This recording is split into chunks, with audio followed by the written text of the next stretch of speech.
Scamper 2, Scamper 2. Text ako eh. Scamper 2, may tatanong lang ako sa'yo eh. Ano ba yun? Ano yung tatanong mo ba? Text ako, katext ko yung girlfriend ko eh. Balita ko kasi, matinig ka daw sa chicks. Chicks? Oo. May girlfriend ako, stick to one ako, stick to one. Sabi, madami ka daw chicks eh. Chicks pare? Oo. Kung gusto mo magkaroon ng chicks, madali lang yan. Pero stick to one kasi ako, kaya ayoko magbigay ng tip eh. Ayoko kong magbigay ng tip kasi baka mamaya, pag nabigay ako ng tip, sampalin ako ng girlfriend ko dito.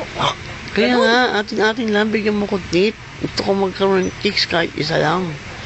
Chicks lang eh. Chicks! Oo. Alam mo, tip ko sa'yo, kung gusto mo ng chicks, ha? Punta ka ng Blooming Treat. Maraming chicks doon. Talaga? Oo, 45 days pa. Ala!